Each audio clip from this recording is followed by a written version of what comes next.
बिस्मिल्लाहिर्रहमानिर्रहीम अस्सलामुअलैकुम वरहमतुल्लाहि वबरकातुहू।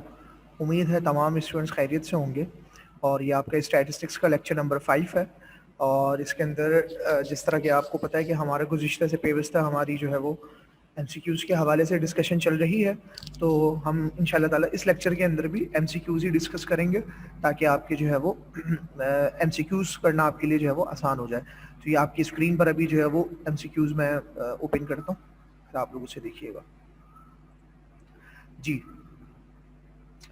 ये जो है वो MCQs हैं और ये तकरीबन जो है वो 13-14 जो है वो MCQs आपके सामने लिखे हुए हैं 66 से लेकर 77 तक।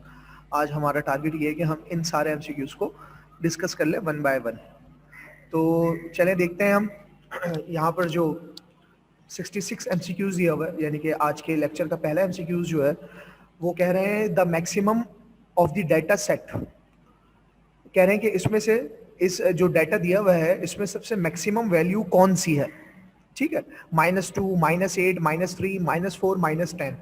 तो ये सारी की सारी वैल्यूज जो है वो माइनस में है और आपने ये मालूम करना है कि इनमें से सबसे बड़ी वैल्यू कौन सी है। तो आपको याद होगा कि माइनस के अंदर ये बिल्कुल इंटीजर्स की क्वेश्चन है और आसान है, आपने ये 6-7 क्लास के अंदर ये बात सीख ली थी कि माइनस के अंदर जो नंबर जितना छोटा नजर आ रहा होता है वो नंबर जो है वो माइनस के अंदर उतना बड़ा ही होता है। ठीक है, तो इसका मतलब ये हुआ कि यहाँ पर जो मैक्सिमम वैल्यू है वो -2 है, तो ऑप्शन नंबर ए जो है वो इसका करेक्ट आंसर होगा -2। 67 देखते हैं हम। If all values of a set of data are negative its mean will be. कह रहे हैं कि अगर एक डाटा है और उसके जो है वो सारे की सारी वैल्यूज माइनस में है, नेगेटिव में है, तो उसका मीन जो है वो क्या होगा। तो ये आपको पता है कि ये प्रॉपर्टी है, उसका मीन भी नेगेटिव ही निकलेगा। आप इसको जो है वो इस क्वेश्चन को एक एज्यूम डाटा जो है वो आप सेलेक्ट करें और आप उसके ऊपर जो है वो सॉल्व भी करके देख सकते हैं। फॉर एग्जांपल ये जो ऊपर का जो डाटा है 66 का जो डाटा है, अगर आप इसी को ले लें -2, -8, -3, -4, -10, ये सारी वैल्यूज जो आपको पता है कि माइनस में है। जब आप इसका मीन निकालेंगे ना तो कैलकुलेटर से आप इसको सॉल्व करके देखेंगे तो वो मीन भी इसका माइनस में ही निकल के आएगा। 68 देखते हैं हम। The sum of deviation about mean is symbolically represent as the sum of deviation about mean. Sum of deviation about mean is always 0. इसको हमें अगर जो है वो सैम्बल्स के अंदर जो है वो डिफाइन करना हो तो हम कैसे जो है वो उसको हम डिफाइन कर सकते हैं, रिप्रेजेंट कर सकते हैं। तो इसका जवाब जो है वो आपको पता है ऑप्शन नंबर बी है, सही है, जिसमें लिखा हुआ है समीशन x माइनस एक्स बार। ठीक है, आपको याद होगा कि हम इसको इसी तरह लिखते हैं summation x minus x bar is equals to 0। तो ऑप्शन नंबर बी इसका करेक्ट आंसर है।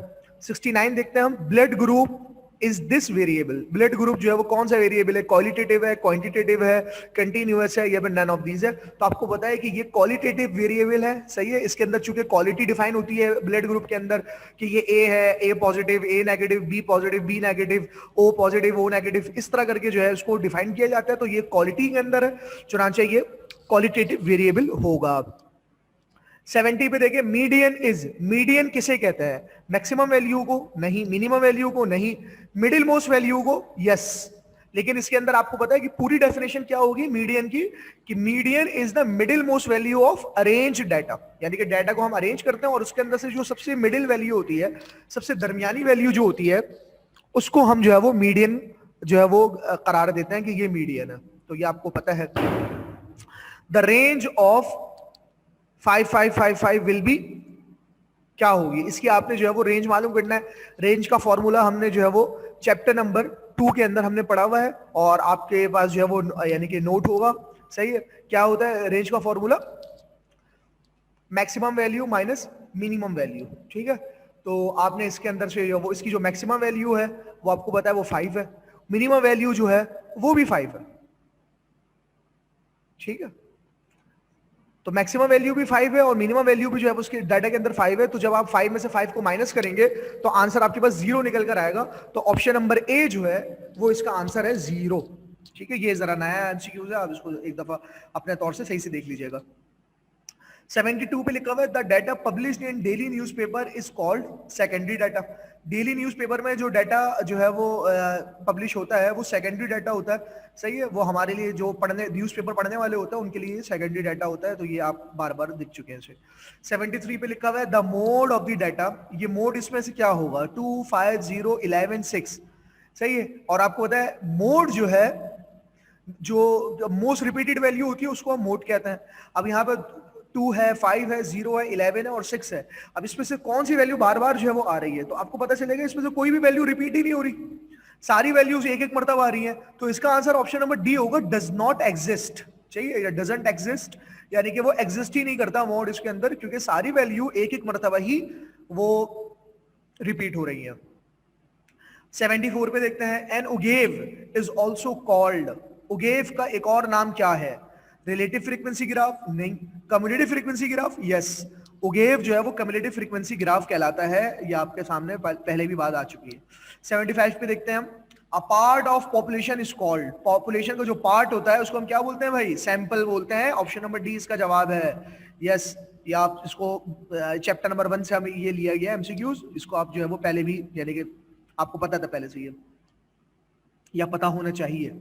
76 देखें, second last, the data which have undergone any sort of statistical method are called, the data which have undergone any sort of statistical method are called primary data, secondary data, normal data, none of these. अच्छा जी, देखिए इसको दोबारा एक दफा जो है वो हम गौर से देखते हैं। The data which have undergone any sort of statistical method, yes, are called। जी, कह रहे हैं कि जो भी वो डाटा जो कि जो है वो स्टैटिस्टिकल मेथड के, यानी कि जो स्टैटिस्टिक्स के अंदर, ऐसा डाटा जो स्टैटिस्टिक्स के अंदर कारआमद हो सकता है, उस डाटा को हम क्या बोलते हैं? तो इसका जवाब जो है वो ऑप्शन नंबर सी है, नॉर्मल डाटा। ठीक है, वो नॉर्मल डाटा होता है जो स्टैटिस्टिक्स के अंदर जो है वो यूज्ड हो सकता है। सही है। और इसको न्यूमेरिक डाटा भी हम बोल सकते हैं, यानी कि वो डाटा जो नंबर्स के अंदर होता है वो स्टैटिस्टिक्स के अंदर जो है वो इस्तेमाल हो सकता है। 77 पे जो है वो लिखा हुआ है, monthly rainfall in a city is an example of, monthly rainfall in a city is an example of. जी, हम महीने के हिसाब से जो रेनफॉल किसी भी सिटी के अंदर हो रही होती है वो कौन सा वेरिएबल होता है? वो क्वालिटेटिव है, क्वांटिटेटिव है, कंटिन्यूअस है, या फिर नन ऑफ दीज है। ठीक है। अच्छा, अब देखें, जो हम रेनफॉल होती है उसको जो हम जो है वो जो हम नाप रहे होते हैं, वो आपको बताया हम जो है वो लीटर्स में नाप रहे होते हैं ना, मिलीलीटर्स, लीटर्स के अंदर हम उसको नाप रहे हो। इसका मतलब ये हुआ कि नंबर्स यहाँ पर आ गए। सही है ना? तो इसका मतलब ये हुआ कि क्वालिटी तो है ही नहीं इसके अंदर, क्वालिटी को हमने जो है वो साइड पे कर दिया, क्वालिटेटिव डाटा तो उसका जवाब हो नहीं सकता। अब क्वांटिटेटिव डाटा के अंदर भी आपको पता है कि दो ऑप्शन होता है हमारे पास, कंटिन्यूअस या फिर डिस्क्रीट। और डिस्क्रीट के अंदर आपको पता है कि ऐसा डाटा जिसको हम पॉइंट में ना लिख सकें, और कंटिन्यूअस वो डाटा होता है जिसको हम पॉइंट में लिख सकें, वो वेरिएबल होता है कंटिन्यूअस जिसको हम पॉइंट में लिख सकें।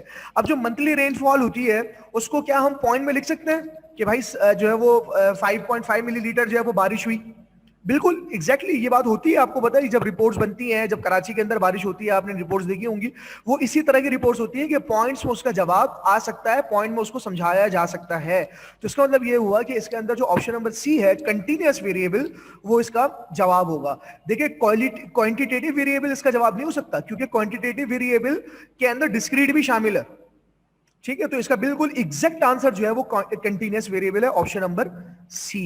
ठीक है, तो ये आज हमने जो है वो तकरीबन कोई 12-13 जो है वो एमसीक्यूज हमने डिस्कस किए हैं। उम्मीद है कि आपको जो है वो समझ में आ गए होंगे अच्छी तरीके से। ना समझ में आए हों तो आप जरूर जो है वो मुझसे रब्ता करके मालूम कर सकते हैं। इंशाल्लाह ताला फिर नेक्स्ट लेक्चर में आपसे मुलाकात होती है। जज़ाकुमुल्लाहु खैरन। अस्सलामु अलैकुम व रहमतुल्लाहि व बरकातुहू।